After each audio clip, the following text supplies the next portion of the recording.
That was a massive win for the Addicts on Saturday, wasn't it? Which means we're now 9 points above the relegation zone with just 10 games left in the Sky Bet Championship. I tell you what, it's been a good start to the month of March. Let's hope, fingers crossed, it can continue. Lots happened since we've been last here in the studio. Here is what we've got coming up. We'll take an in-depth look back at Saturday's 1-0 win over Birmingham. We'll give you the opportunity to put your questions to the Charlton TV panel. And we'll look at a vitally important month ahead, including 2 big games this week. Well, welcome back to the Charlton TV studio. Delighted to be joined by the former Ebbsfleet United, Lewis, and Margate manager, Stevie Brownie. Yeah, some good times there. Also the former Charlton Athletic and West Ham United manager, Alan Curbishley. See where this is going. But we also have the current Cray Valley manager, Kevin Lisbie. Thanks for that, Scott. Cheers, mate. Great build-up, by the way. Excellent. Good to see you. Listen, we'll touch on what we've been up to the last month, but how are things going being a manager, being a gaffer?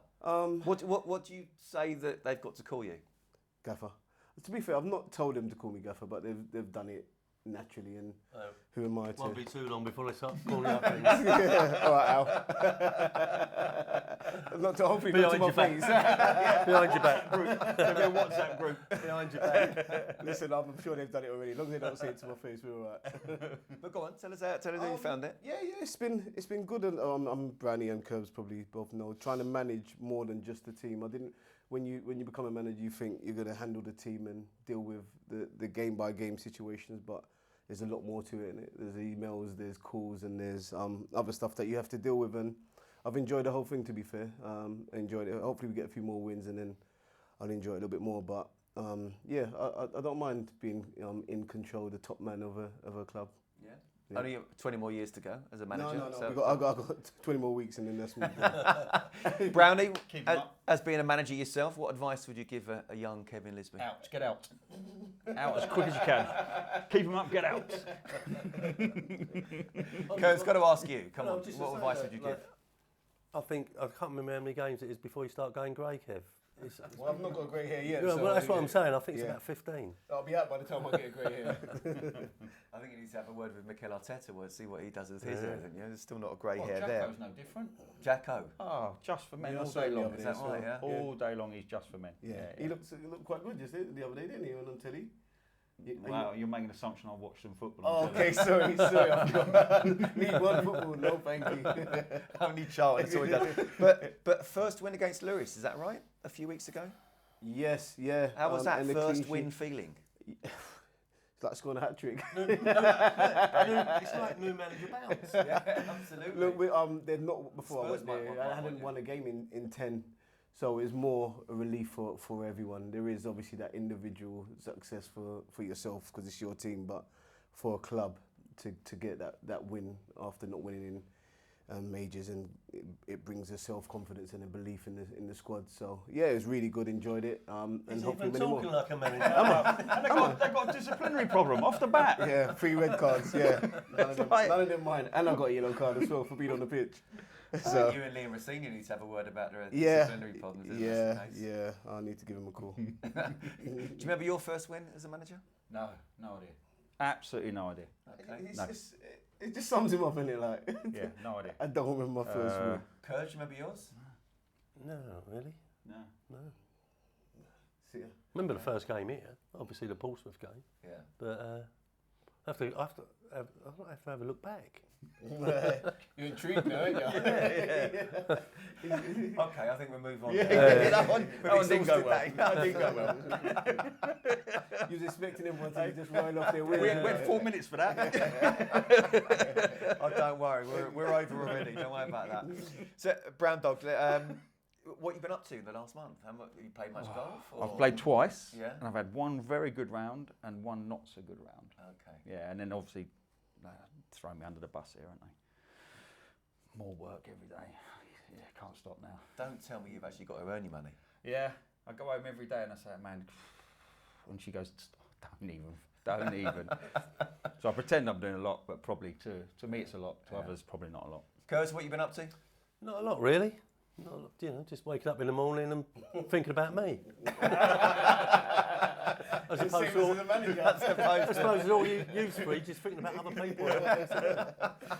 But you're doing a Judith pretty soon, aren't you? You won't say where you're going, but you're going away sometime soon. Good luck there. No dates, no places. No, not allowed to mention that. Anyway, big month it's been. Yeah. To be fair, how would you sum up the sort of the last time since we've been here? How many games are we covering? Where are we going back to? Well, the last time we were here. Yeah, I can't remember where we got to last month. This is a long show already. I've got to be honest. How many balls did you hit? No, it's not. Hold on. You turn up and you go, oh, it's been a tough month. We keep overlapping. No, we overlap. You left me a little voice message earlier. Yeah, so but I went for every game. I think it's fair to say. What's your feeling then? Look, I think it's right fair now? to say we've picked up some really important wins. All right, so let's go back to Stoke, which was a 1-0 win at home, and I think the importance of the last few weeks is how pivotal results here are to the survival. And I think we're safe. And I've been saying for a long time now, there's enough games that I think we're going to pick up the points to be safe. I've not changed from that from at least 6 weeks ago.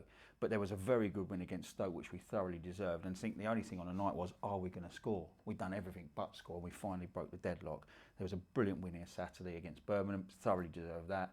And the week before against Wrexham, we were a miles better team.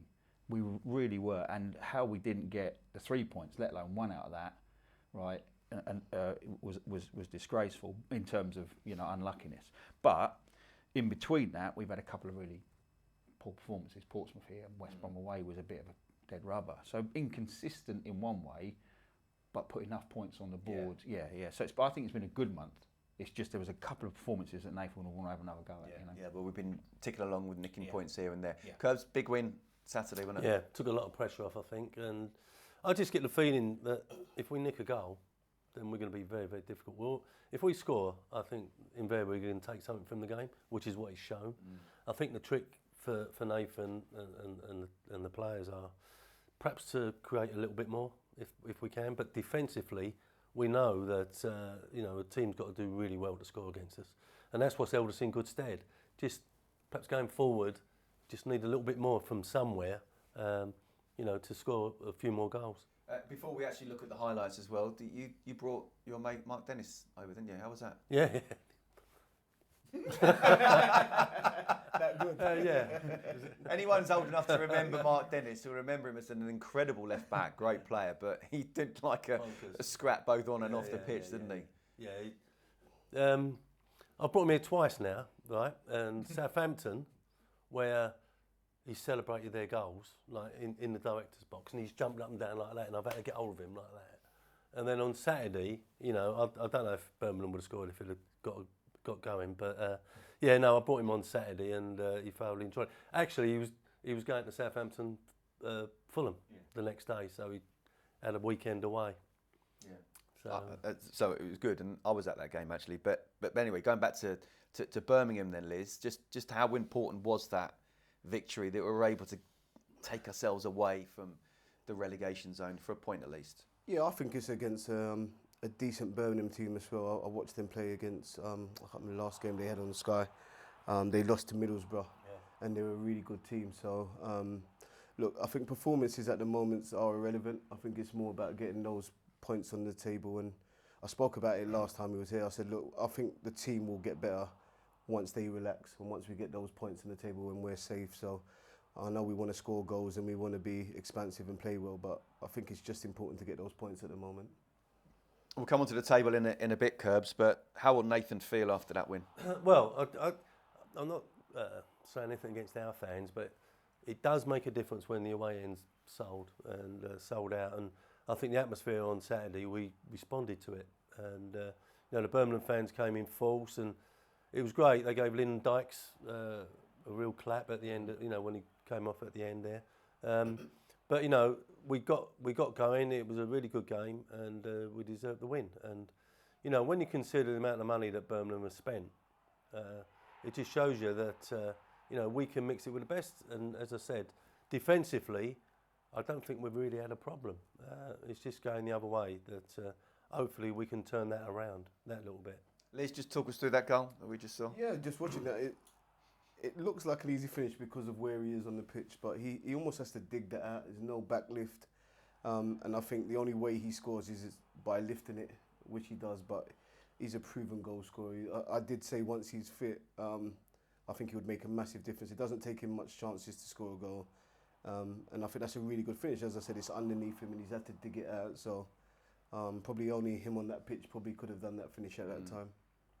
Look, at this stage of the season, the win's the most important thing, but it doesn't half help when you perform well as well, doesn't it? Of course, you want both, don't you? But you would take a scrappy 1-0 win and the performance not great, but actually the last 2 home games we have performed well. They didn't show the Clark chance there either, which was a sitter, you know, and we'd done everything right. He got across his man, just couldn't finish. And we should have been ahead before we got ahead. But interesting, you do it from a striker's perspective, that goal. If you're their manager, right, and their last chance saloon for playoffs, so you look at the guy marking him. It's like it's not even an attempt to block it 8 yards out, and you're like, you know. That seems to be a common way of defending. But this is the thing though. Those are massive moments. You're away from home. You haven't played well. You're getting pumped actually by the home side. I mean, it's so weak what he does. It's still a great finish, not knocking it. But I'm always looking at the other way. It's like, what is that? If that happened to us, you'd be all over it. Like, well, come on.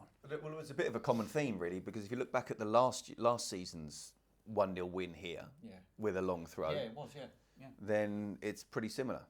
Let's take a look. Pressure and able to come forward. Throw's not dealt with. And it falls for Goddard. It's that first ball, isn't it? They don't make contact on first. Pins, very similar in Vex. Centre forward pins the defender. That is an incredible finish. Over your shoulder, catching it low on the ground, and this the was direction. Saturday. Yeah. But you watched the 33. I think he's a 10. I think he plays in the 10 role. Look. Oh, you can't see it from that angle. No, I know, but 14 as well. I think. Yeah. There are a few mistakes in there, but I think the objective is to get the ball and actually cause a little bit of confusion, and then hopefully it drops at someone like Kelman's feet, and then he does the rest. I'm looking at the striker's point of view, and I know you're looking at the defending. You've got to look at both now, Yeah. No, I'll pay someone to do that. Score 4, let in 3. I don't care. What's the RD list? But how important the long throws? They've always been important this season more than ever. And the lads have been practicing at the training ground as well. But I was with Sam Allardyce recently, and I went, "What do you reckon then?" I said, "The long throws come back. You'd have loved that. All the corners are going into the 6-yard box, and everyone's pulling and tugging and whatever." I said, "You might be back in it soon." I said, "That was a real bit." Are they actually practicing this, or is it just like a joke? But I think they're showing that they've practiced. I think you've got to find out who's the longest throw, haven't you? And did we ever have one? I can't remember. No.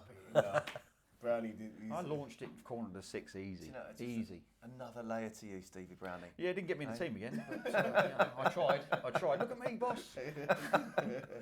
Is that your half-time warm-up? Long throws.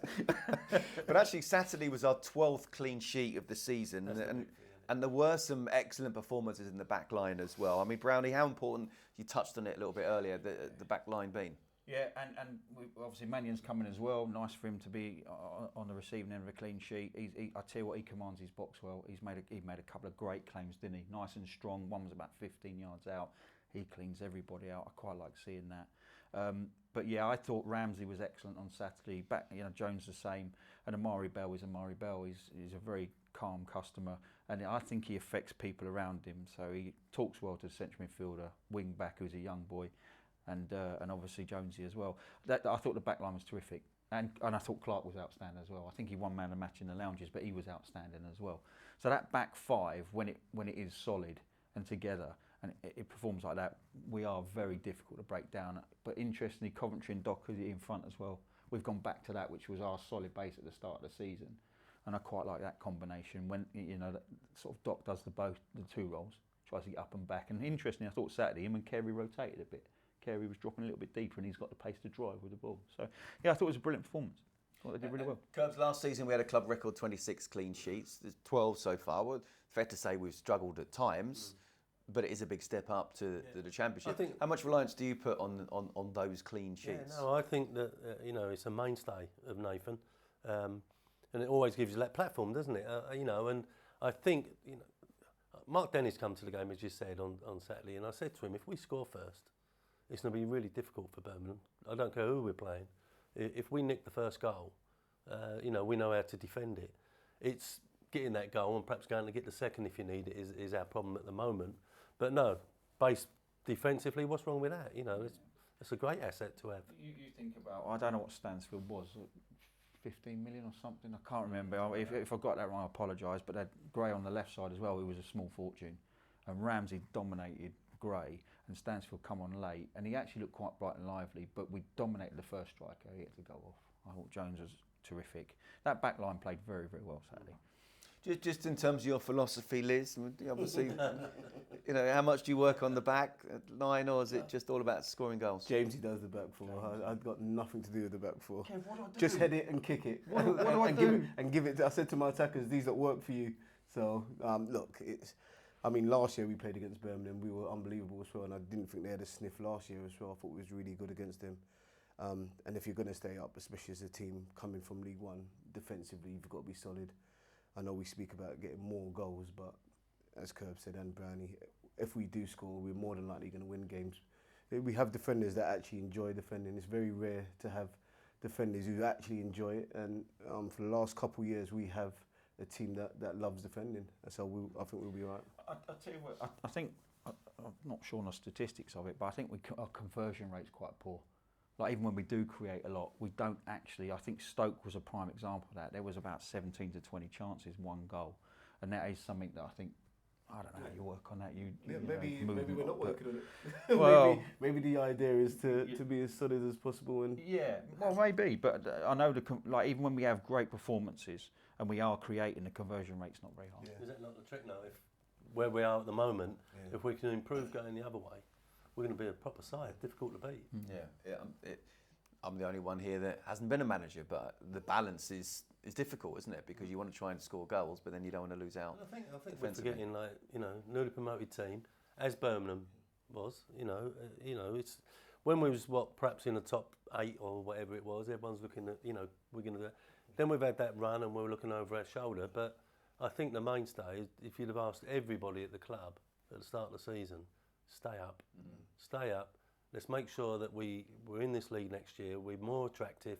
We can bring people in, and let's give it a go. Well, let's have a look at the table and see where we currently stand. We are 9 points above the drop zone, as I say. So, Liz, that looks so much better now, doesn't it, after that win? Yeah, I think, as Brownie said, I think we're okay, just because of that defensive record. And the only team there out of those bottom teams you probably worry that may go on a run is probably Leicester. But I can't see, it might come back to bite me, I can't see Portsmouth, Blackburn and West Brom going on a run and us not picking up points on the way. So I think we'll be okay. Yeah, we've got Oxford to play, and they have picked up a little bit, but you're still playing Oxford, you're still playing Norwich, Preston are in free fall.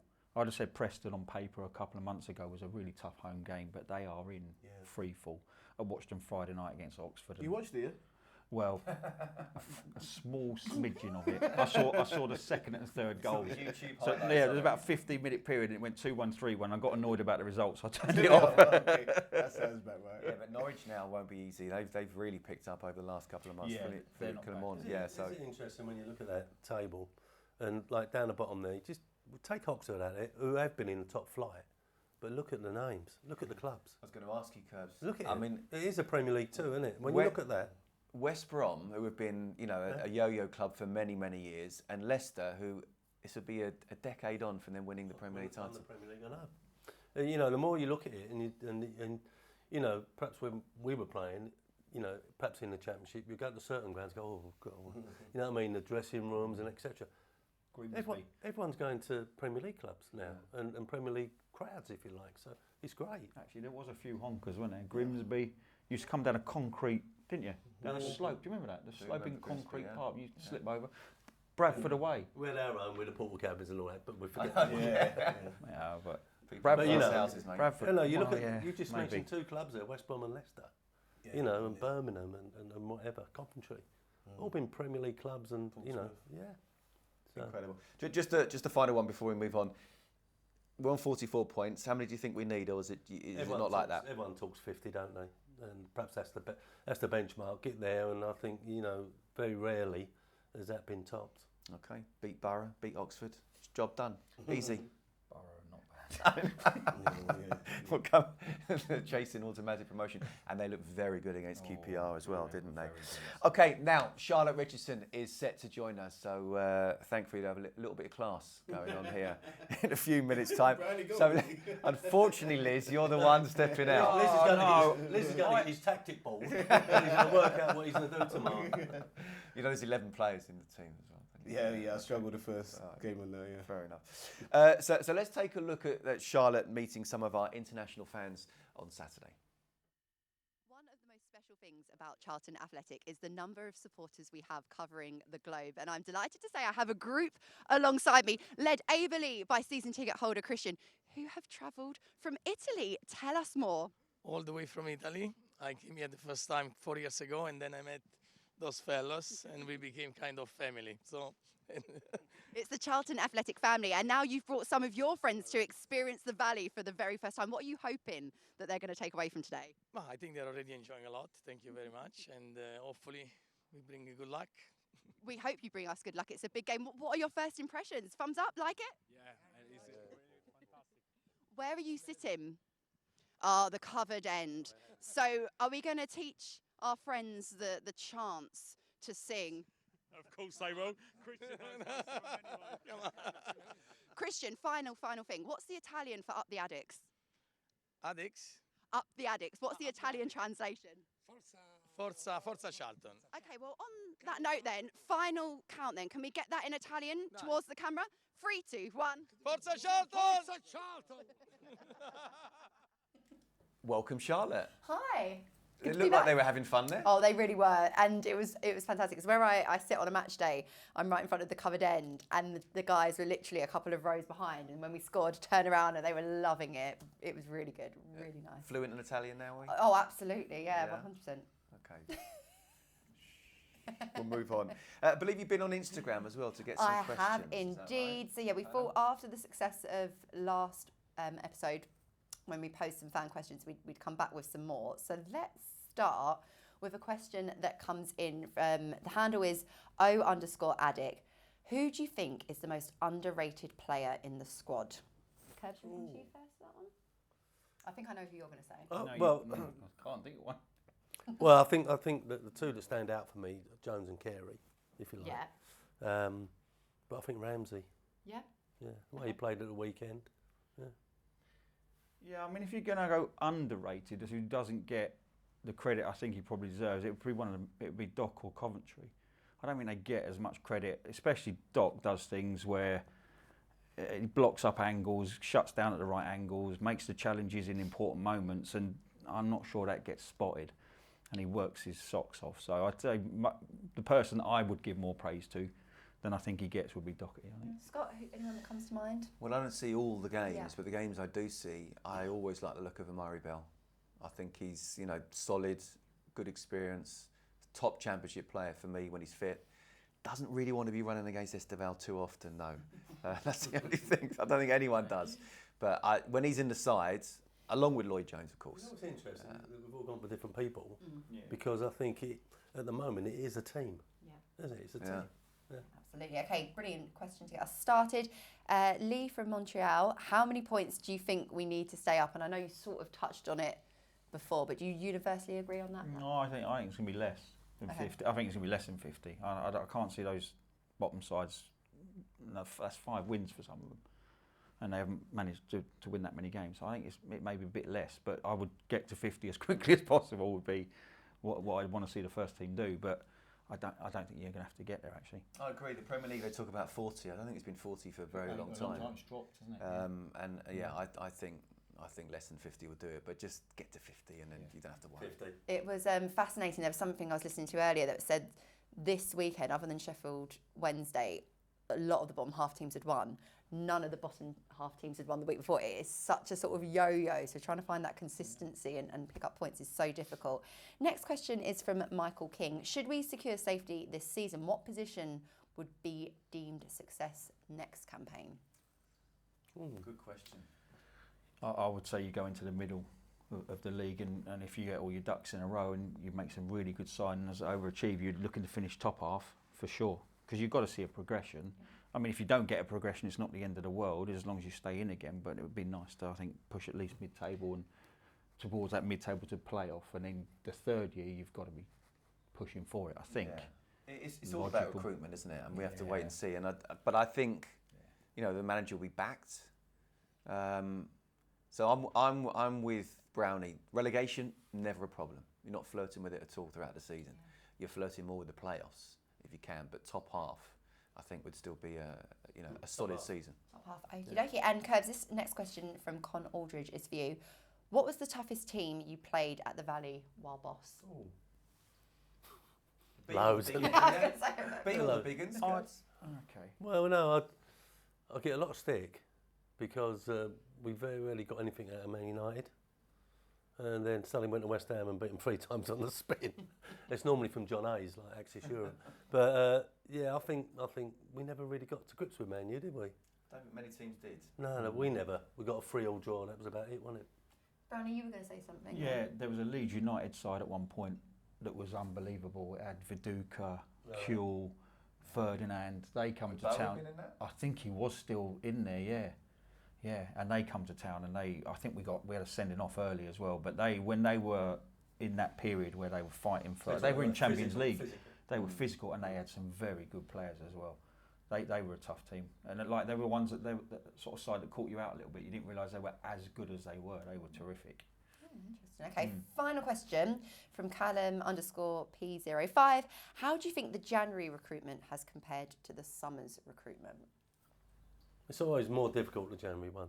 You've got a month, and invariably it's difficult to get people that you really want, and you perhaps accept lesser, if you know what I mean. No, definitely the summer's better, and you've got more time. Yeah, I think there's a little strategy change, wasn't there? We had a lot of loan signings, which probably wasn't on the table in the summer, but it needs must, I guess. Yeah. So we and some good loan signings and experienced ones. Dyke's experience, Connor Cody's experience, and obviously Clark is not as old, but he's a regular player. So, yeah, I think there was certainly great support actually during the January transfer window, and little help was required, and I think the signings that are playing regularly have been a very good addition actually. It's interesting, isn't it? Because I don't think you get the likes of Cody and Dykes in a summer transfer window, but to be able to attract them, and the way that both have spoken so publicly about liking coming to a club. I mean, Scott, I know you do loads of work outside of Charlton in the transfer market with agents and so on. That kind of language and association, those big players coming to clubs like Charlton and really enjoying their football, can help in the future as well. Yeah, look, I think wages can be an issue, so therefore if you can get someone on loan for a period of time, do the job that you're meant to do. As Curb's saying, it's much more difficult in a January window to get players signed on a 3-4 year contract. So where are you in the league? What's the goal? What type of player can help us achieve that goal? Where do we need it? And I think they've done really well. And yeah, look, I'm confident we'll stay out, which I think this season what it was all about. Should we move on? Go on. No, I was just saying one of the biggest worries about January when you're trying to get players in is they've not been playing themselves, and so you need 2 or 3 games to get them up to speed before you get there. But they've all achieved that. I think that's why you've seen Chambers come out for a couple and back in, because he hadn't played a lot of football. You don't overextend him. He's a young kid. Clark hadn't either, so no, he hadn't played a lot of football. Individuals that they've come in I'm so guessing quickly. Connor Cody hadn't played a great deal of football, or Dykes. He was coming off the bench at Birmingham, and obviously he's got an important summer coming up. Desperate trying to get in the World Cup squad. So I think that was, I think that was a really good signing. In as much as he's got a goal at the end of this season that he wants to achieve, he's going to do everything he can to get there. So I think that one worked out very well. Yeah, and as Curb said, he was a popular guy getting applause off the Birmingham fans. So it shows what type of player and character he is. Onto the women's team now, who we're absolutely bossing it at the moment. Are we 27 games unbeaten? An unbelievable unbeaten run, and the international break has just taken place, and a number of the girls have been on international duty. Charlotte Newsham getting her first caps for Scotland, so hopefully they've all come back injury free, but also really buoyed and confident. Do you think Karen will let Liz go down and have a look at some training sessions? I absolutely reckon so. I mean, who wouldn't want to tap into that that environment that she's built there? And they're in action on Wednesday evening here at the Valley. Well, a double header actually we've got this week, so it's a massive week, coming back in, trying to build that momentum back up, and hopefully they'll be backed by lots of Charlton supporters. And you're back with the monthly show as well, dedicated specifically to the women's team next week. Yeah. Who's with you for that one? So we've got Karen. We've managed to secure Karen because, of course, she's flat out busy. So she's going to come on the show with us, as is Carla Humphrey. And I'm really, really looking forward to having Carla on because, of course, she gave birth not too long ago. And I'm fascinated to see her road to recovery. She's back training. And then Alicia Endow, who's the heartbeat of defence, and pick some tips up from her about how they've been so solid defensively and how they're all feeling at this crunch time of the season, because they've got this points tally, but also when you're unbeaten and you're the chase, the pressure of that, but the way they've been playing has been absolutely phenomenal. So, like I say, 2 massive home games here that they'll look to bank 6 points out of. Yeah, and there's a deal, isn't there, for the men's season ticket holders? Yes, so on Sunday, there's lots going on. If you're a men's team season ticket holder, you can come down to the game for £1. And if you are a women's season ticket holder, you can bring up to 4 guests along with you for £1 each. So I think a really big push. It's Mother's Day, which is sometimes a difficult day to get you out. And we've got Sunderland, so a huge game. But with it being Mother's Day, there's also a lot going on in the hospitality. So they're doing an afternoon tea, so you can come down, spoil your mum, watch a bit of football, support the women's team. And perhaps if you are a supporter who's watching this that follows the men's team week in, week out, and you haven't watched the women's team yet, for £1.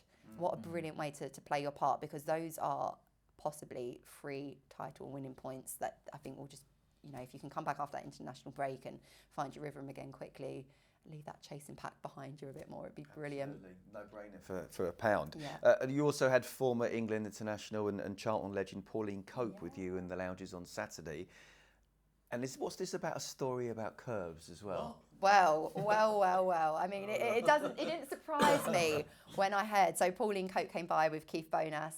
Keith was the first women's team manager, led them to the FA Cup win, the victory that was absolutely sensational. And he revealed to our guests in the 1905 lounge that 12 boxes of champagne arrived courtesy of Sir Alan Curbishley's generosity. Yeah. I don't know if you can remember doing that. He knows nothing. He got the about LMA to it. sort that out. The LMA. But he spoke about a lot of, nowadays we talk about this one club mentality, but actually the way that at Charlton there was that access there was that ability to utilise first team training, and Kopi was one of the world's best goalkeepers at the time, and she spoke about training with Dean Kiley, and I spoke to Dean post-match, and he was saying he loved training with her as well, and it was just a natural, normal thing to do. It probably wouldn't happen nowadays, Premier League goalkeepers training like that, but actually, Charlton was pioneering and breaking ground, so it's brilliant to see that synergy back then and that support from Curbs and what that meant, that kind of gesture, to what we're hopefully building again and having a team that's in that WSL1. Tell us about a former Addict's daughter who played for her country recently. Yes, so congratulations, a huge well done to Are we her. going to guess who it is? Would you like to guess? He's been. Have you there we go. Bit of a giveaway. Was it Herman? How did you know? I was going to go something like Johansson or... Yeah. But Herman's Fancy. daughter making her debut for Iceland at the weekend as well, so getting her first caps, and I saw some photos as well of a very proud father in the stands as well, so what a moment for him, and I know he was back here at the Valley earlier on in the season, so brilliant to see. The genetics passing on there, a very good defender in the ranks that Iceland have got. Absolutely. And next up for the men's team at the Valley's Norwich, Saturday the 21st. And the stand we're in, the Alan Curbishley stand, of course, it's going to be packed with 1,000 local school children and their families who are joining us through the school's partnership as well. Tell us a little bit more about what's going on there. Yes, the supporters might have seen over the last kind of 12 to 18 months, the club started a schools partnership where it was kind of getting Charlton back out in the community again. I know several times on the show, Curbs, you've spoken about those days when we got back here, promoting, trying to give young children their first taste of supporting a football club and letting it be Charlton. So we do lots of work across schools, taking first team players from the men's and the women's team, and the culmination of that is our game against Norwich. So there's lots of people across the borough of Greenwich going into sort of Bexley and areas like that who will be able to come down at a reduced entry point, but just starting that love affair with their football club. And it's really lovely to see, because actually even on Saturday when I was by the tunnel watching the tunnel jumps, I had Charlotte, and this little boy was like, you came to my school, and it's lovely because the players do a brilliant job. You know, we want them to win and be brilliant on the pitch, but I have to say each and every visit I've done, our first team players across the football club are exceptional. They are brilliant, and I think that then inspires the kids to, okay, we're going away with this flyer, but we actually want to go and see that player play in action and come back again, which is what we need, because as we say, week in, week out, we know what this place is like when it's packed, and it's brilliant to see the younger generation coming through. Yeah, I mean, you've talked about that, Curbs, haven't you, many times, about how we felt like we missed 6-7 years of that sort of first taste. When being Charlotte Charlton. mentioned there, like entry for £1, Yeah. well, that was it, wasn't it? Kids for a quid. Yeah. You know, we first started that off, Peter Varney, etc. You know, and to get youngsters, you know, introduced to looking at, you know, and watching Charlton. And the problem we had, we've been away for 6 or 7 years from the Valley. So all our 7 or 8 year olds were now like 15, 16, supporting other clubs. So we lost a generation. We lost a generation of fans. Do you remember your first match? I remember the feeling though. I remember going with my dad and just feeling like the coolest kid ever, that I wasn't in bed and I was like at a stadium under the lights. But if we can make it an entertaining win against Norwich, maybe they'll have more chance. Maybe my game wasn't particularly entertaining. Maybe not. Do you remember your first game? I went and watched the Mighty Reds down at Brighton Hove Albion. Yeah, Liverpool in a cup game. Yeah, yeah, and it was Dalglish and Lawrence. Well, Lawrence was at Brighton at the time. Yeah, Rush, Dalglish, Souness. Yeah, and that was me hooked. I remember coming in. First time I came here, obviously everyone knows about the Who and all that, but the first time I came here to watch a game, I came to watch Johnny Giles play for West Brom. He was player manager, and as I've come in, where the entrance is now, there was a Rolls Royce which had number 10 WB or whatever, and I thought that was Johnny Giles' car, because he was number 10, wasn't it? It turned out to be John Humphreys. I didn't know that, but I just come over on a Friday night just to watch him. You know, as an apprentice at West Ham, I just wanted to watch Johnny Giles. Yeah, so that's the first time. Not John Humphreys, the right back. By the way. No, he's a bookmaker. Okay, now season tickets sales have surged when they went on sale on Friday, and no doubt Saturday's win would have helped that too. Let's have a look back at Friday's launch.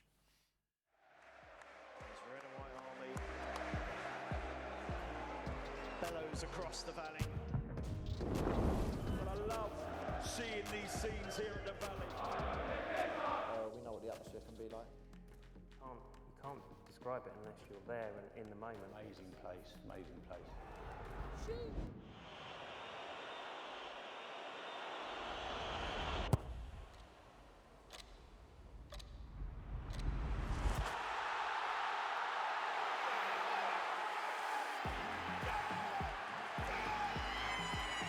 That is our hope. And another special night here in SC7. Yeah, and sales, Charlotte, have been going absolutely through the roof, haven't they? Yes, so the season tickets went on sale on Friday, and they were the best recorded first day sales in over a decade, 4 times more even than this point last season when we were on that incredible run. And I actually brought it up in conversation with Nathan Jones post-match, and he was quite taken aback by that, because I think that shows how much people believe in the momentum that's gradually building in the football club, and wanting to play their part in that, because it's not cheap following football, but to invest your money and to believe in what your football club's doing, it clearly meant a lot. So it's wonderful to see, and hopefully those numbers will keep growing and again be a foundation for next season's growth and stuff like that. I'm just laughing at something. My daughter come to the game on Saturday, and afterwards was talking about Nathan doing all that, and she went, "What did you do?" I went, "Just walk back down the tunnel." Just beat Liverpool, we just walk back down the tunnel. That's your problem, you didn't have a gimmick. But seriously, you talked about how important it is the Valley is bouncing for home games. Yeah. Massively important. It's great to hear that the sales are going well. It is, and because, no disrespect, but you think you could just buy a ticket if you wanted one. But the fans are saying, "I want that seat and I want to be there in that certain position. So I'm getting in first." And when you look at what has happened to the club over the last couple of seasons, winning promotion, holding our own, if you like, and and as I mentioned before, when we get the big crowd, you can sense the atmosphere. You can feel it's a lot better for everybody, and it's going to continue next year, isn't it? Those snippets when you see the Harvey Nibs and the Sonny when those goals in front of the covered end in particular, you refer to almost the ball being sucked into the back of the net. That is the factor here that I think even clubs that have been well established think, oh, newly promoted team, but the Valley is a tricky place to go, and that's what the mantra will want to be moving forwards. Yeah. I think it's very good value as well, if I'm honest with you. You know, I go and watch local teams around me, Eastbourne Borough being one, and it's 22 quid, and I read a thing there, 15.50 per game, and that's probably the lowest end, but I think if you go back 20 years, the prices aren't, when you think about inflation and where we are economically now, it's still a very, very competitive season ticket price. If you're watching Championship football for 15.50, then... Imagine Spurs here next season, hey? Yeah, that's what I mean.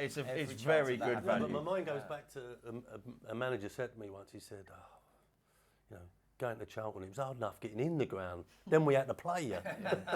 And that's how we got to get it. You know, like, if you come to the ground and come the wrong way, you've had it, haven't you, really? So, yeah. 40 years on, you're still doing that. But anyway, we'll move on. Charlotte, thank you very much for joining us. We're going to do Goal of the Month now, although Liz has just gone out.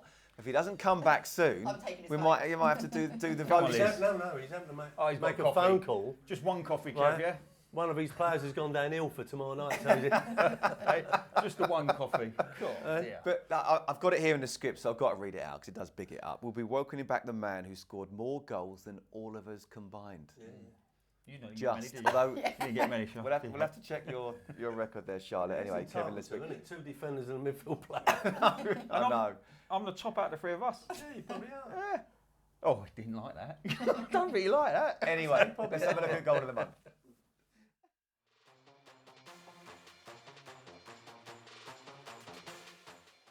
Will look to take on Bree, goes on the outside, cuts back inside, Bell. An opportunity to cross, lays it off for Doherty, edge of the box. To the right is Carey, Carey the strike, and it's gone in! Sonny Carey gets the equaliser for Charlton. Neat build-up play on the left-hand side, Bell inside to Doherty, lays it off for Carey.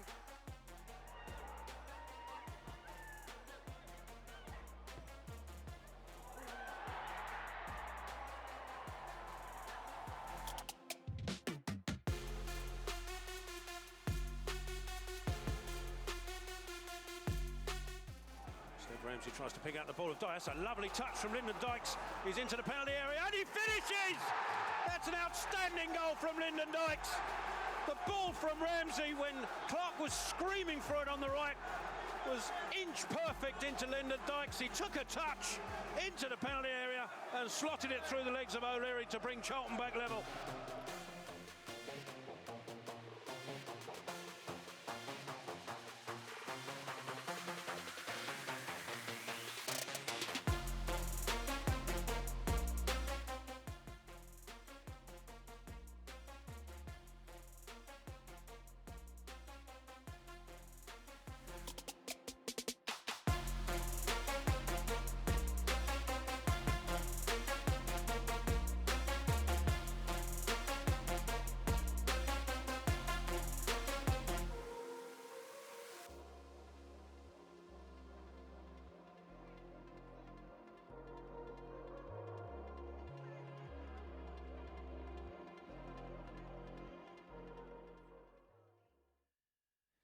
They're talking. Oh, what do you think? What we're going to do? I was going on Kev's side. When Kev goes, oh, I go, oh, that can't be it then. That can't be it. That can't be it. It can't be that one if he's sighing about Who it. wants to go first then? Lucy Fitzgerald. Fitzy. Fitzy. Fitzy for me. Fitzy for me as well. The Fitster. She's won all three. Yeah. I probably would have. I might have given it to Kaheem Dixon. It was a good goal, but It's a very good goal. over. Because he's twisting and turning. That's but what Lucy Kev said. Is Lucy. I don't know what Kev said. No, you've absolutely nailed it. It's a great finish, isn't it? I mean, no keeper's getting near that. Well, Mr. Tickle would. Mr. Tickle. I was going to say Donnarumma wouldn't get anywhere near that, but Mr. Tickle might have. But no, that's a great shot. Yeah, that's a great finish. You put exactly where you wanted it to go. Great finish. Deserves it. So, Lucy, congratulations. You have won Goal of the Month, and deservedly so, we have to say. Okay, we're going to talk about Stewie Barmer now. Ex-Players Association continues to go from strength to strength, and we've had some great names back at the Valley. And we've also had Stuart Barmer. Does he watch it? He watches it. I don't know if he watches it. Yeah. I don't know if he does. I mean, how much do you enjoy seeing Stewie? I mean, what a lovable guy, yeah, seriously. I mean, we had a couple of drinks after the game because obviously I was busy before, but yeah, he loved his time back. There was actually a lot of ex-players here. So he got to see quite a few, and he caught up with a lot of people, and he really enjoyed his weekend. And we'll have him back down again, because I don't think people realise how popular he was amongst the team. Yeah, incredibly popular. You know, he got to see Bob again. You know, he got to see Webber and Walshy, and they were all around. So it was a really good afternoon, actually. And I've spoken to him since, and we'll definitely have him back down. But yeah, I mean, I roomed with him for 7 years, so I know I was too intimate. How did you do that? I don't know, because he is just a pig. You know, he's an disgusting. absolute Maybe that's why. pig of maybe that's it. Maybe that was it. Common denominator. Brownie's positively classy next to Fresh Stewie. underwear and everything. He was though incredibly popular. He's a great guy, and I had far too many nights out of him as well. But Curbs, what was he like as a player for you? Yeah, well, we spoke about underrated players, and he was underrated, and wasn't the biggest for a defender, but he made up for that, and also what Brownie's saying, like, great lad, you know, which goes a long way. Obviously, you've got to have the ability, but he was a great lad, and you know, when he came into the club, it was a bit tough. Let's be honest, you know, playing at Sellers Park and etc. I think most of his games would have been there, wouldn't they? Yeah. I mean, he started off with 2 own goals in 5 as well, didn't he? So, oh dear. And I think you know, we shouldn't be saying it, but sweaty. Yeah, we shouldn't. But that's what everyone just is calling. That's what text him. All right, Sweaty, how you doing? But he was a good lad, wasn't he? He was a good lad. We had some really good lads at the time, you know, and we needed it because of what was going on at the club. Absolutely. You know, we asked him to pick his Charlton 5-a-side team. I thought some of the picks were Liz.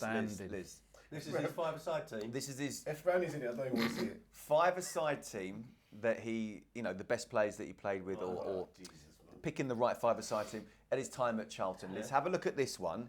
You may be surprised by one of the people he's picked out. My name's Stuart Barmer, and this is my Charlton's 5-a-side team. I'm going to go Bob Boulder. He was in the team, an experienced guy. He helped us as a young guy in the team. So Bob is my number 1. In defence, I'm going to go Simon Webster. He helped myself develop as a player. Myself and my wife helped us settle in. I'm going to go Steve Brown for longevity. I think he was an outstanding servant for the club. I'm going to then go in midfield. Lee Boyer got us to the playoffs single-handedly when he was a young man. The amount of goals he scored. And up front, David White, and a close second is Gary Nelson. Yeah, but why have they put that picture with a wig on? You did have a wig. That is a wig. But why that That's one? someone else's barnet, that. So I feel like there's a WhatsApp group that goes, right, get the worst picture you can. Mate, you should be pleased with that. To be fair, You're right. No, you're right. I'll take that. No, I'll take that. No, you've got to realise it is I mean, a 5-a-side pitch. Yeah, that's why I was good. I get picked in quite a few because it was a smaller pitch, and I trained like I played. Yeah, that's why I get picked. You know, I'm looking at that, and I wouldn't mind playing against that. it was I thought it was a good side. I was actually going to say it was a good side. 15 goals for me on Friday. I'll be confident Saturday if I play You against know that. what? I'm thinking David White, what he could have done. Yeah. What Whitey could have done. I mean, you know? Listen, he's picked the right striker there. Whitey he was could've- unplayable at times, wasn't he? He's a natural finisher for sure. But Liz, are you having that? Is he in That team. Him. Well, that was more of a sentimental You know why team. he's in than it? that. So he It's- gets invited. So Brownie invites him back. That's what it is. It's Just worked it I'll out. tell you Another now, weekend away. I'm telling you now, there's another one coming out, and I'm in that one. And they all I'm telling you. Someone else you invited down. Yeah, it was. Yeah. Good mate of mine. Good man for a pint and everything. Common theme, The five-a-side ex-players team. association. They're going to ask you about a 5-a-side team. Like, do me a Stick favour. me in there. We can stick you in a 4-star hotel or a hostel. Have a good weekend. No, bring your wife or bring your boyfriend. Before we move on, any stories you want to tell about Stewie? No. Okay, No, and he wouldn't want me to. let's move straight on. I mean, the one he harassed Varney in Spain, didn't he? but Which he was a good. Who was the youngster? It was Scotty Parker and yeah. Konchesky was the No, one where they yeah, barricaded themselves We in. definitely but need to move on. yeah, now. we I do. know that We do. story. We do. Before we move back to present day, it is time to take a trip down memory lane. With Middlesbrough opponents on Wednesday, we've dug out a few classics. And let's look at the first here. Look at that date, November 1990. A trip to Ayresome Park. Rob Lee. Oh, it's an own goal, actually, isn't it? Yeah. So a young lad called Minto was in the lineup. a not quite so young lad called Curbishley was in it. Do you remember this one, Curbs? High studs. It's Maltz.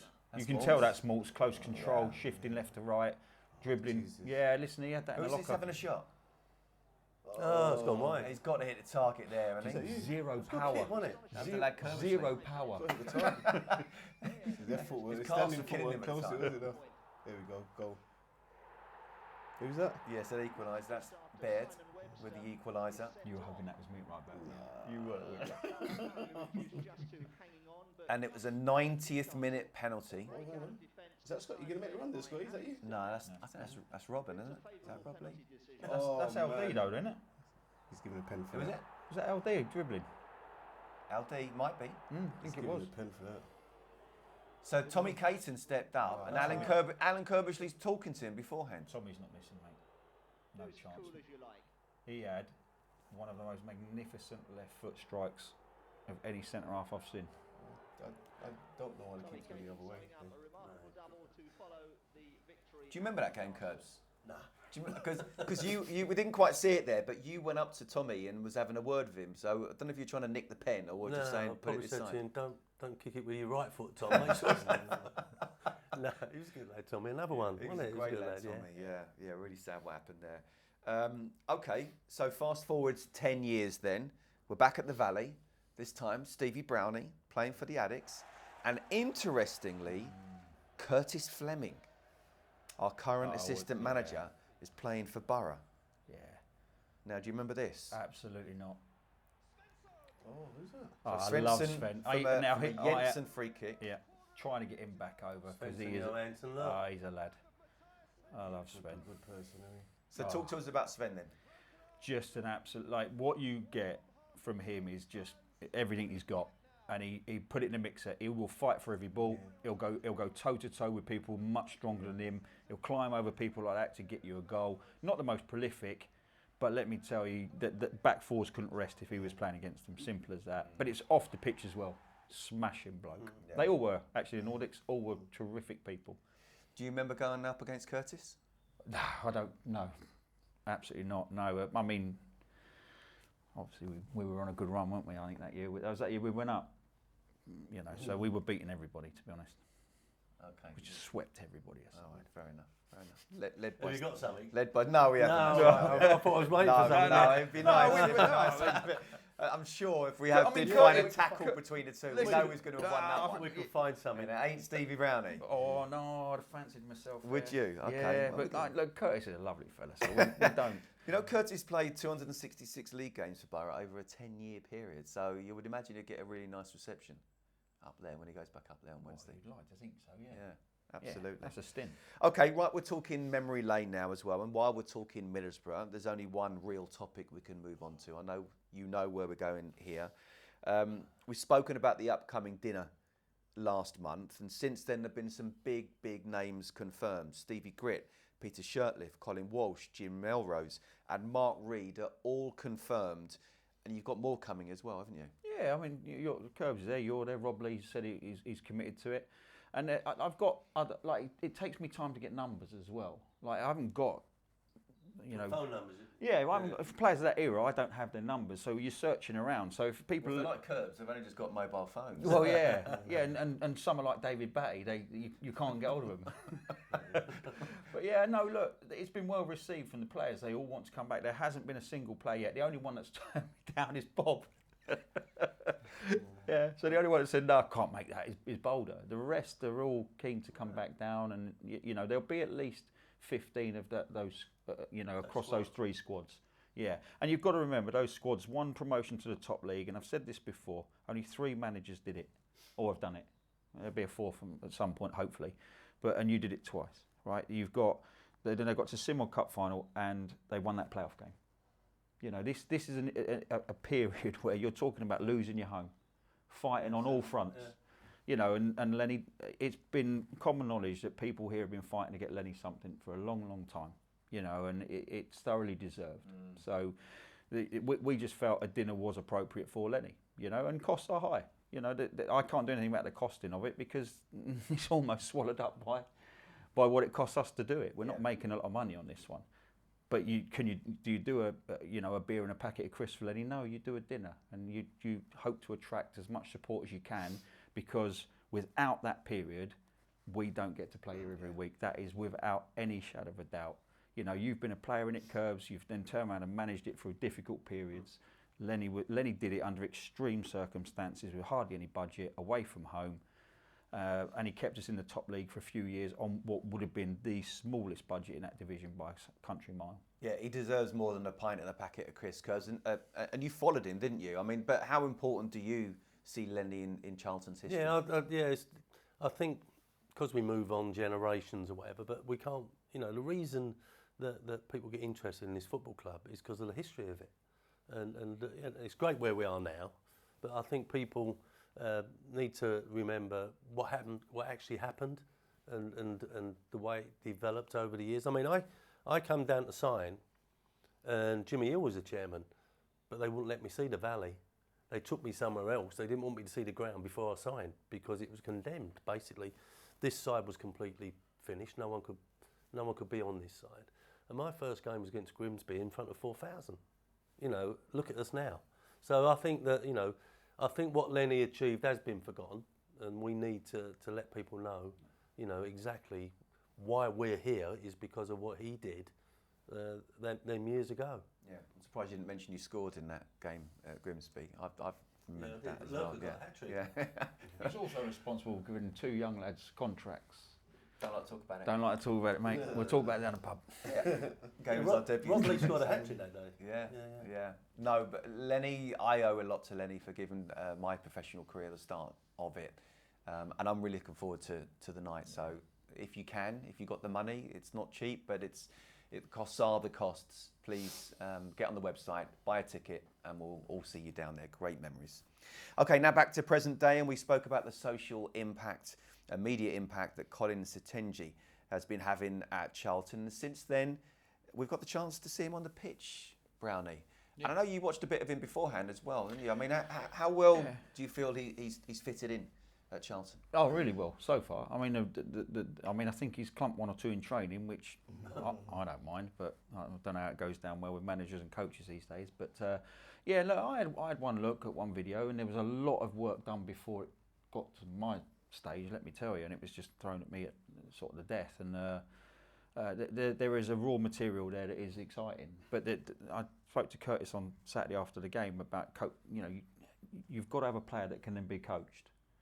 Because we're not in the market of buying. You either get a Dykes who's at that end of his career looking to play for international on a 6-month loan, or you're kind of taking a risk on a younger player. He's 22 years of age, and you're pulling someone out of a Serbian league, and you're never quite sure about that grey area of, is the Serbian league competitive enough? Is it going to be competitive enough in the Championship?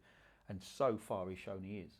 He is so quick off the mark. He can make up ground so fast. He doesn't mind a challenge. He took somebody out in the top corner the other day, got booked, and then about 30 seconds later he went into a slide tackle, and you're like, right, okay. So there's things that need to be sort of just worked on, but I think if they're worked on and over a period of time he can adjust, there is certainly assets in there that are suitable to the Championship, and he has adjusted quite well. I'm hearing he's a cracking lad off the pitch as well. Big smile on his face, just loving his time here. So, yeah, fingers crossed. But every bit of recruitment curve is a risk, isn't it? Whatever, But he certainly adapted quite quickly. Yeah, Liz, how impressed have you been with someone who's young but come to a different country? And also, we've spoken about this before, but the importance of the teammates, making them feel that, really integrated into life at Charlton.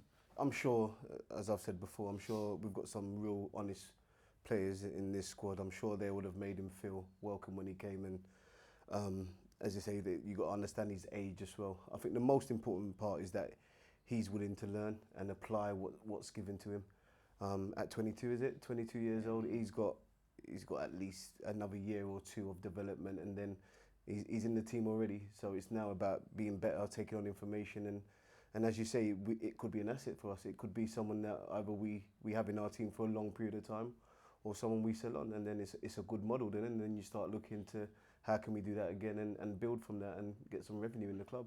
Yeah, now Collins has joined a pretty successful Charlton defence. We've already talked about clean sheets earlier in the show, but time to just touch a little bit more. I know you mentioned Will a little bit earlier, Brownie, but He's played the last 2 games with Thomas Kaminski being out and will be out for a period of time. And he's done well as well, hasn't he? It's not an easy position to come in and suddenly hit the ground running. Yeah, I mean, there's a frustration there, isn't it? You've sat there for a long period of the season, and I don't care what anyone says. You can do as much training as you want, but nothing gets you switched on, does it, like 90 minutes? And he's not had that. He came in, performed really well against Wrexham, and the only brilliant bit of technique for the shot beat him in that game. But I like that when he comes, he knocks everyone out of the way. There's a confidence to it.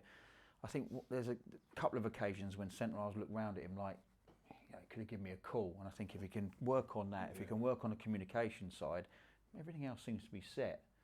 So I'm just pleased that he's come in and clean sheet come quickly, because there's nothing better than a centre-half. It's like you scoring a goal. Centre-halves, clean sheets, blocks, goalkeepers the same. So. We've actually moved on as well, keeper-wise, isn't it? Like, we've gone from the keepers that can play out now, understanding you need a keeper with a bit of size who is going to come out and get the ball, because we've got, as we say, we've gone to that phase of football now where long throws and corners are important. So I think it's quite important to have a keeper that comes out, and as Brownie said, probably the only thing is you probably as a defender want a little call as he's coming out. Absolutely, and it shouldn't be difficult to get communication in that sense, but that could be easily coached and taught. How important for you, Curbs, was having strength in depth in the goalkeeper department? Well, that's it, is it? I think that you look at the squad, and we've basically got 2 players, that Nathan can rely on in each position. Really, if we took 3 or 4 injuries for this weekend, we know we can cope. And the thing is keeping that squad happy, trying to, and you can only do that by getting results, which is what is happening. And yeah, I think the competition is there. Someone knows that if someone goes down or ain't doing it, I've got a chance of getting in there. And if I go in there, I'm sure the manager will back me if I'm doing it. Okay, just before we move on here, I've been asked, myself included, the best goalkeeper that we played with and who we played against. Yeah, so, I mean, with his hands down, Dean Kiley, for me. Yeah, I'd go Dino as well, to be fair. Yeah, he was on a different level. If you put a montage of his best saves here together, I think you'd be astonished.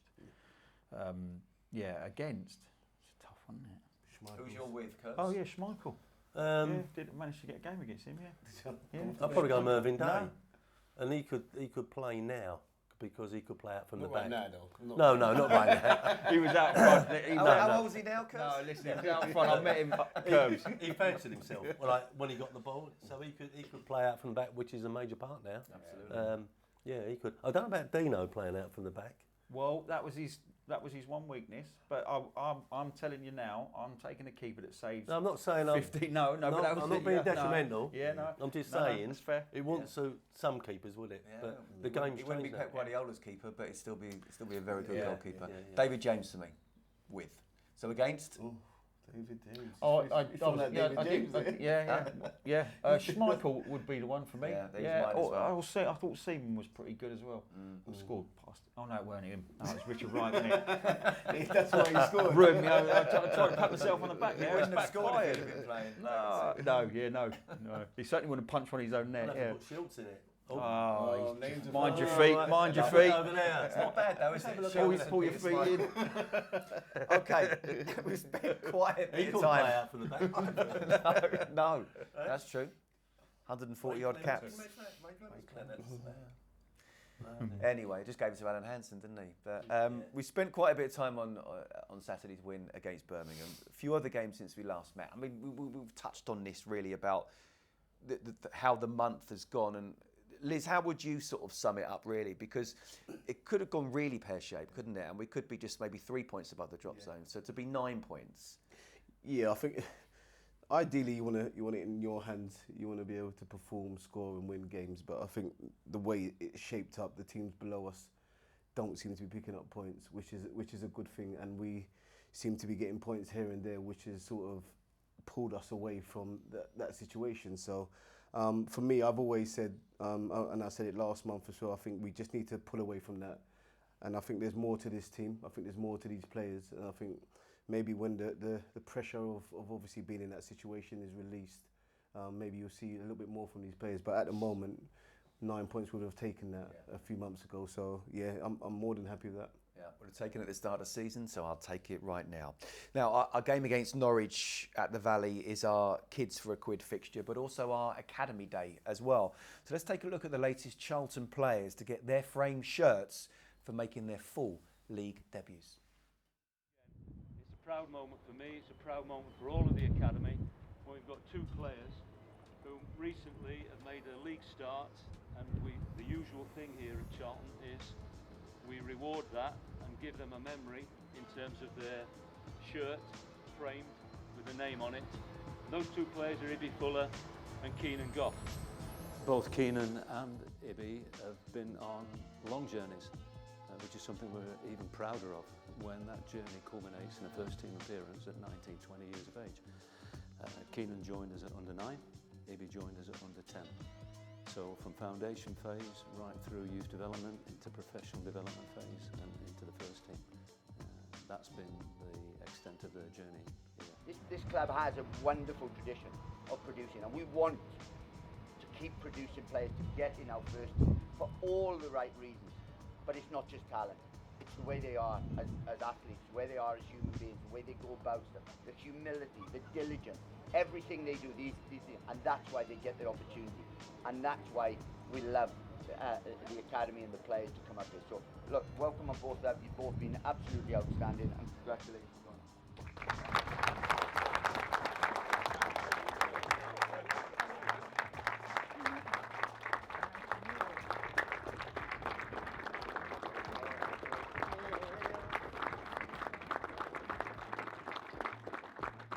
Yeah, it's been a really good journey, especially having Steve as academy manager, just seeing us grow throughout the years. So having Steve just have that belief in us is really helpful, and just being able to develop into the player that I am, and hopefully to be in the future too. Oh, it's really good. Obviously, me and Ibby have been here since young. He's a year younger than me, and he's absolutely smashing it. So it means a lot walking out there together. It's a big moment. Valley Gold play a really important role in these presentation days. It's always exciting for us when a new player comes through the academy and makes his debut in the first team. And so to be a part of it today, it's great for Valley Gold, it's great for every member of Valley Gold who's put money in over the years to see this. So we all like one of our own coming through. So this is a time when we can celebrate. Brilliant. Some things, modern day improvements. I'm still waiting for mine. I think mine's Royal Mail's got mine. I think you've got no chance if it has. But look, Ibrahim and Keenan as well, the two there, and it really is a wonderful moment, Liz, isn't it, for the both of them? Yeah, I mean, this is what this club is always been based on. The first day I walked into this building, I think obviously we had Brownie, we had. You said that with a little bit like. Despite having Brownie. Yeah. Was that how it come across? We had Brownie. Always thinks it's a quick I know. I saw his face though. It's like we had Lebo, we had real proper players. Sean Newton, Richard Rufus. Scotty Parker. Yes, yeah. We had so many who have come through the ranks, and it just made you feel like it was possible to be a first team player, and it's continued. And we got boys that are international players now, and boys playing World Cup. So the club has always been based upon that, and it's glad to see it continue. Yeah, Brownie is really good, isn't it? I mean, despite the fact we've gone up to the Championship, and we definitely should be at the least in the Championship. Obviously, it's harder. We've seen the level of quality players in this division, but it's still great to see that our boys are coming through the academy. Yeah, and there's a consistent stream as well. It's not easy, as we know. Even if you get pro, and even if you break into the first team, you've still got a lot of work to do. You know, and so I think it's right. I really like that feature actually in terms of the frame shirt, because you know, hopefully you go on and have a career, but if you don't, at least you've got some recognition of how far you got. It's extremely difficult to be in a position they're in, which is one, become a scholar, then get your professional contract, then break into a first team, then have a career. The numbers are minute. And so credit to the pair of them. But I really like the fact the academy have changed that. I think the academy building itself with the players on the front with their appearances, I think we don't make enough of that. You know, we have had 30 years pretty much of a conveyor belt of players right through, and very few periods have we not produced much. You know, I think it's probably a credit to not just Steve Avery, but the people before. Colin Clark we knew well. You know, I think Terry Westley was in at one point. Jimmy Hampson was scouting, wasn't he? Way back in the day, and there has been a conveyor belt, and it's been really important for this football club that we've had that. Yeah, I'll chuck Jim Fibbin in there as well. Curbs, it's a brilliant touch in the club, though, isn't it? And you know, we've always been. I mean, this studio here it shows you how important the academy is and what it can do. And also, you've got to take in the managers as well, because there's so much pressure on them now, isn't there? You know, to win games, etc. So to give kids or youngsters a game, and then like hopefully keep them in the team, it's a big decision to make, because you want to win games. And certainly, I think if you've got the board on your side, if you know what I mean, if you've got, you know, that's great. You know, if they understand that you're bringing players through, then that's great. Yeah, you're right there, Charlotte. What happened? Catching up on a Netflix programme, are you? I was so intent on listening to you, Kurt. You said Charlotte's Put the camera over there. Look, she's gone all red. There's a fine coming on that. I'm going to have to buy the first round. No, not buying the first round. You are not buying the first round. We know who's buying the first round. Oh, he went like that, didn't he? He went like that. I want to go for one as well. It's like he scored a hat-trick against Liverpool game, wasn't it? It was a bigger celebration. You are not, Charlotte, buying the first round. Okay, but we are going to go there soon, because we've just got one more thing to talk about, and that is the month ahead. Looking at the fixtures we've got as well. We've already played one, of course. There's only 3 in the rest of March, 6 in total in April. I obviously joked earlier, Middlesbrough away, such a difficult game. Oxford away, Norwich at home, I think, are playing well. I mean, that Oxford game is absolutely key, isn't it? Yeah, I mean, a question for Curbs, really.